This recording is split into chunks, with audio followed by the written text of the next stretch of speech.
The Atelier series is one that's a little bit weird sometimes. It is a bit hard to follow with the amount of games this series has, and especially when Gust is over here releasing 2 games per year. We just had Atelier Yumia that was more for a broader audience and tried to push the series forward, and now we have Atelier Resleriana, which is more of a classic style Atelier game, but still with a lot of new improvements to the graphics, the gameplay. For those die-hard Atelier fans, you might actually enjoy this game more than Yumia, as Yumia brought in a lot of new mechanics and more of an action real-time combat system that turned off some of the older fans. Now, I really enjoyed the game, but I was not a die-hard Atelier fan. But I also really enjoyed Resleriana, but there's a clear difference in how these games are structured compared to each other. Atelier Resleriana actually did something really cool that I wish other dev studios would do. The gacha game Atelier Resna ended a while back in the West, but it's still going on in Japan. They basically took the story and characters of that game and made it into a mainline console Atelier game. This game may seem confusing on the outside, but it really isn't when you get down into the thick of it. Basically, it's a mainline Atelier game. It has its own original story, its original protagonists, which it's duo protagonists, which we haven't seen in a long time in this series,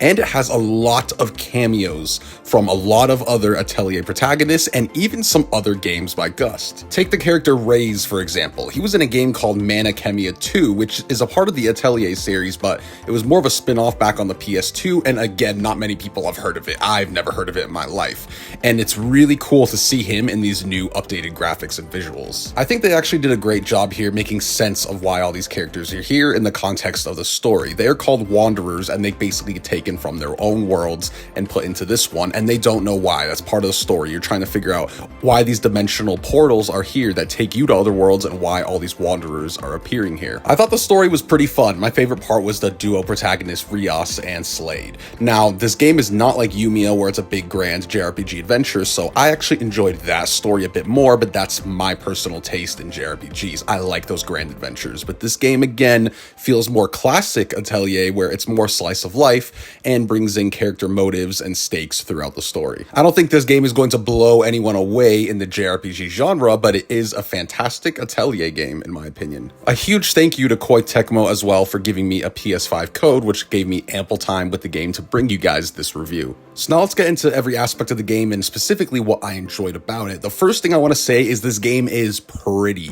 This is one of the most colorful games I have ever played. It, no joke, feels like you're being shot with the Splatoon gun every 5 seconds. Character designs and details pop, environments are really pretty and fun to explore, and I think the animations and facial expressions of the characters are probably the best the series has seen next to Yumia. Now the combat system, which I really enjoyed here. It actually goes back to traditional turn-based, takes a lot of aspects from Atelier Sophie 2, and in general adds some new twists to make it really intense.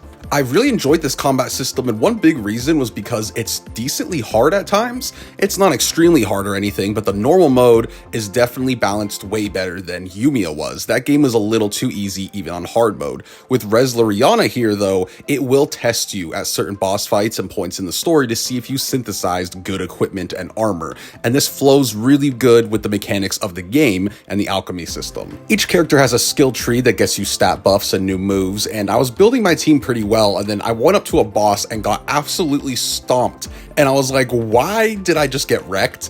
And I realized it's because I was not synthesizing good armor or equipment, or I haven't done it in a while to get better gear. So I then went and spent a lot of time with the synthesizing to try to make my team even stronger, and then when I went back and beat the boss, that was a really satisfying feeling. So the mechanics here are really good. Synthesizing is harder than Yumia. I think classic fans are really going to enjoy this because they weren't a big fan of how streamlined it was in Yumia, and especially the auto craft button. There is no auto craft button here. I still don't even fully know how to utilize this system, which makes it really fun. There's a lot of depth to it, and I think classic fans will love it. There's gift colors, there's recipe morphs, there's item replication, there's catalyst ingredients. There is so much to the synthesizing here, it makes my brain explode sometimes. But again, those classic fans, I think this is exactly what they wanted. The turn-based combat, as I said, was really fun. It has a lot of systems to it. There's an AP system, which basically is the number you can use to use your main special abilities. And then there's a TP system, which lets you use a lot of other special things that you'll basically gain TP by attacking enemies, being attacked, and stunning enemies. And then that lets you do multi-actions where you team up with other characters and perform 2 moves at once. Item mixing where you'll throw different items and they'll create a special effect at the end. Unite moves where after you do a certain amount of attacks, your teammate's going to come in and kick some ass in a really cool style. You could also use TP to interrupt certain attacks, which means a teammate is going to go in no matter what after your turn or the enemy's turn.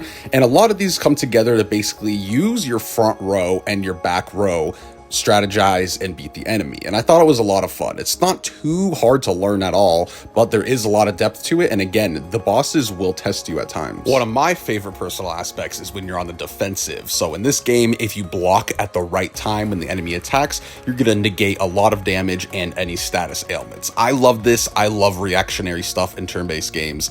I'm not sure how everyone else would think about it, especially after Expedition 33 introduced its parry system. I feel like a lot of devs are going to make their turn-based games like this, where when you're on the defense, there's some reactionary timing to blocking attacks, but I really personally enjoyed it, especially the sound effects. Like, listen how badass it sounds when you get a precision guard.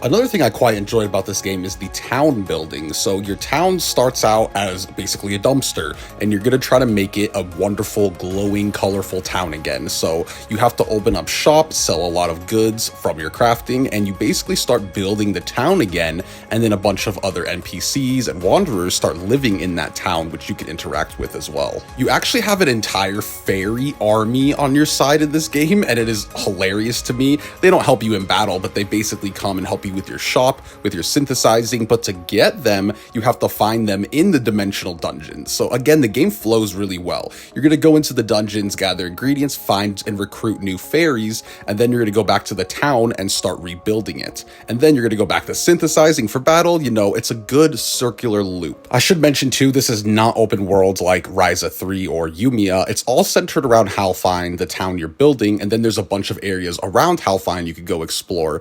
And then there's the dimensional paths, which are basically dungeons where you keep going through floors, and once you get to the end, you fight a boss to escape. One thing that could be a bit annoying is the story progresses as you rebuild Halfine. So at a certain point, they're going to tell you you need to get the certain city to a rank. And if you don't get to that rank, the story won't progress. So it does get a little annoying in that regard, but it never took me too long to rank up the city. It was honestly pretty quick, so it didn't annoy me too much. And overall, this loop gave a classic Atelier vibe. It's more condensed, it's definitely cozy, and you'll basically have all these systems you can use, but they're not too far out of reach, so it's pretty much go at your own pace. It may seem overwhelming, but really you get to just choose whatever you want to do. Do you want to do quests and help rebuild Halfine? Do you want to go into the dimensional dungeons and basically dungeon crawl? Or do you want to progress the story? So it's all up to you, and again, as you go through, there's a lot of cool cameos and fan service moments that are definitely gonna have classic Atelier fans jumping with hype. Genuinely, I think the most enjoyable aspect of Resleriana is it feels classic Atelier, more slice of life, but it has all the visual upgrades in the animations and the environments because obviously they're progressing with technology. They may have a bigger budget, so it's just a really pretty game to explore and play. I don't think this game is going to blow anyone away in any regard, but at the same time, I think it's going to make classic Atelier fans really happy. I think if you want a cozy and colorful JRPG where you're rebuilding a town, doing a lot of crafting, exploring, things like that, you will absolutely enjoy this game, and there's plenty of combat depth for someone like me who's a big nerd and wants to get really into the combat system. So I really enjoyed Atelier Resleriana, and I hope you guys give this game a shot if you're a classic Atelier fan and maybe didn't enjoy Yumia too much, because I think this will be more your style. And I think it's kind of cool what they're doing. I think it's a good idea that they have two kind of separate sides of the series now. Yumia is more on the side where they're pushing the series to a broader audience, maybe pushing it forward in certain ways with the action combat system, open world, bigger and grander story. And then they dropped you guys another mainline game that's more classic in the sense of its cozy vibes, more slice of life story, and condensed mechanics and systems. And the synthesizing seems a lot more return to form in this game. Now, I can't say definitively because again, I have not played too many of the older games, but in my experience, it was way harder and there seemed like there was a lot more elements to it. So I think that tells me it is probably more similar to the classic games than Yumia was. Which for clarity, that is absolutely a good thing. I think more depth, a harder to learn system is definitely a positive in a game like this. As much as I'm not a hardcore Atelier fan, I definitely didn't like the auto craft system in the previous game, and in general, I'm always going to advocate for more systems with a higher skill ceiling and depth. So I hope you guys really enjoyed this review of Atelier Resleriana. If you are a diehard Atelier fan and you got this far in the video, first of all, thank you. Second of all, please subscribe, that would make my week. And also, let me know down in the comments, what do you think of this game? Is it exactly what you wanted as a return to form? Is it not exactly as you expected? How is your opinion on the series going forward with these two games released this year? So yeah, I hope you guys enjoyed the review. I'll see you guys in the next video, and I hope you have a fantastic day. Peace.